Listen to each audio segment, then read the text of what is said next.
2023년과 24년 2년 연속으로 한국인이 가장 많이 찾은 유럽 여행지가 바로 스페인이라고 합니다. 2년 연속으로 가장 많이 찾았다는 건 한 번 다녀온 사람들이 다시 가고 싶어 한다는 의미로도 볼 수 있겠죠? 그래서 두 번째 여행을 준비할 때쯤엔 현지 사람들과 간단하게라도 좀 말을 나눠보고 싶다는 생각이 자연스럽게 들 수 있어요. 왜냐하면 몇 마디만 좀 주고받아 봐도 스페인어권 사람들의 그런 따뜻하고 되게 유쾌하고 편안한 태도가 직관적으로 느껴지거든요. 그래서 이런 경험을 하고 나면 스페인어를 배우기 시작하시는 분들이 많습니다. 다음 여행에서는 좀 더 깊이 있게 즐기고 싶다는 마음이 드는 거죠. 다행히 스페인어는 처음 시작해도 일상 표현 정도는 빠르게 익힐 수 있는 언어입니다. 그래서 제가 이번 영상에선 스페인어를 여러분들이 꼭 배워야 하는 이유 5가지에 대해서 한번 말씀드려 보겠습니다. 첫 번째로 스페인어는 초보자가 배우기 쉽습니다. 왜냐하면 발음이 진짜 단순하거든요. 영어처럼 단어마다 발음이 달라서 사전에서 발음 기호를 찾아봐야 되는 구조가 아니에요. 스페인어에는 발음 기호 자체가 없거든요.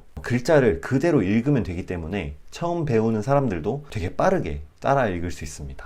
한번 예를 들어보면 영어랑 스페인어 모두 표기상의 모음은 아에요우 5개가 있는데요. 영어는 이 5개의 글자의 조합과 위치에 따라서 여러 가지 소리로 만들 수 있기 때문에 실제로는 15개 이상의 모음 소리가 존재한다고 해요. 예를 들어서 A도 애플에서는 E로 발음되고 케이크에서는 A로 발음이 되죠. 그리고 father에서는 R로 다르게 발음이 되기도 합니다. 그래서 영어는 단어 하나를 제대로 읽으려면 반드시 발음 기호를 확인해야 합니다. 반대로 스페인어는 표기된 모음이랑 실제 발음이 그냥 완전히 똑같아요.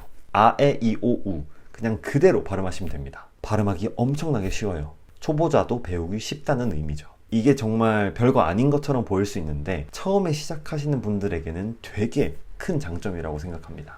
두 번째로 스페인어는 재밌습니다. 스페인어가 재밌는 이유는 되게 많긴 한데 그 중에서 하나를 꼽자면 억양과 그런 리듬감 덕분입니다. 영어는 문장마다 어순을 바꾸는 문법 규칙이 많아요. 예를 들어서 You are happy 라는 문장을 의문문으로 바꾸려면 Are you happy? 처럼 주어와 동사의 순서를 바꿔야 되죠. 하지만 스페인어는 좀 달라요. 문장을 바꾸지 않고 말끝 억양만 올리면 의문문이 돼요.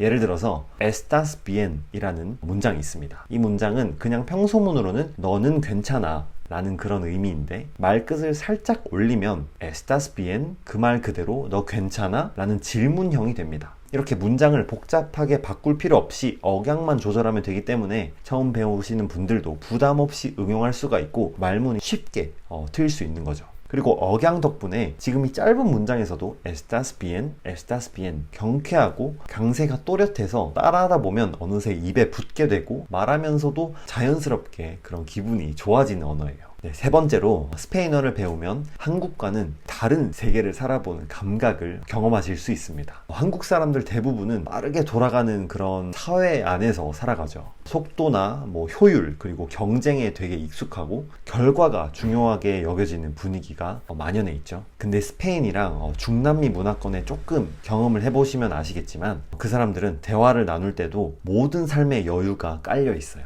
지금 이 순간을 즐기는 것에만 집중하는 것 같죠.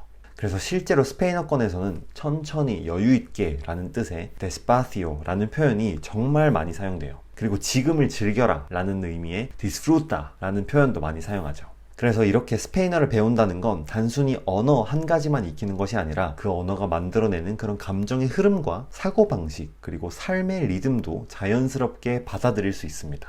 네 번째로 내가 좋아하는 것을 더 깊이 그리고 더 진하게 즐길 수 있습니다. 스페인의 산티아고 순례길이라고 아마 들어보셨을 거예요. 걸으면서 명상이나 그런 인생의 전환점을 찾기 위해서 전 세계에서 많은 분들이 찾고 있다고 하는데 한국인이 그 중에서 가장 많이 방문한다고 해요.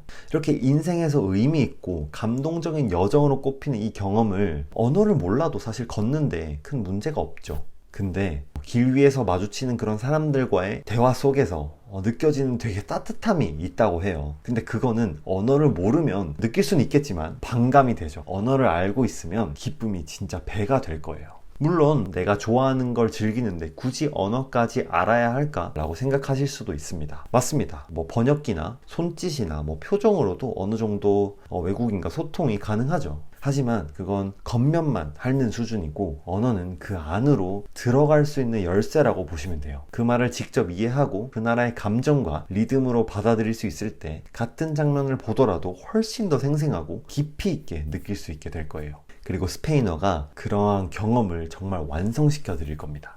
다섯 번째로 스페인어를 배운다면 예상치 못한 기회로 이어질 수 있습니다. 스페인어는 지금 전 세계에서 21개국의 공용어고 약 6억 명 이상이 사용하고 있습니다. 이 수치에서 조금 더 들어가 보면 스페인어를 쓰는 지역의 그런 다양성이나 잠재력을 볼 수 있거든요. 중남미는 앞으로도 성장 가능성이 굉장히 큰 시장이고 미국에서도 스페인어를 사용하는 인구가 이미 6천만 명을 넘어섰다고 해요. 실제로 미국에선 영어 다음으로 가장 많이 쓰는 언어가 스페인어죠. 그래서 요즘엔 K-푸드나 K-뷰티 그리고 K-콘텐츠에 대한 관심이 전 세계적으로 높아지고 있으면서 한국 기업들도 스페인어권 국가들과의 그런 무역이나 마케팅 그리고 문화 교류에 점점 더 적극적으로 나서고 있습니다. 그만큼 기업에서는 기본적으로 스페인어 소통이 가능한 인재를 필요로 할 수밖에 없는 거죠. 그래서 여행이나 유학, 무역이나 교육 등 정말 다양한 분야에서 스페인어가 기회로 연결된 가능성이 많아졌습니다. 꼭 이렇게 직업적으로 활용하지 않더라도 스페인어를 배워둔 사람은 콘텐츠 소비의 폭이 달라질 수 있습니다.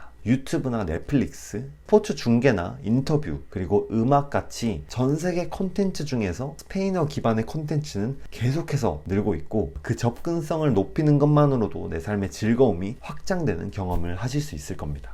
그래서 만약에 여러분들이 어떤 언어를 시작해야 할지 고민하고 계신다면 스페인어는 가장 배우기 쉽고 실제로 쓸 수 있는 가능성이 굉장히 높은 언어입니다.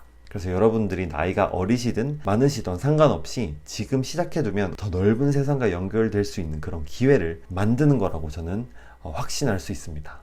네, 그래서 오늘은 여러분들이 스페인어를 꼭 배워야 하는 이유 5가지를 한번 말씀드려 봤는데요. 다음 영상에서도 좀 더 유익한 내용을 갖고 오도록 하겠습니다. 감사합니다.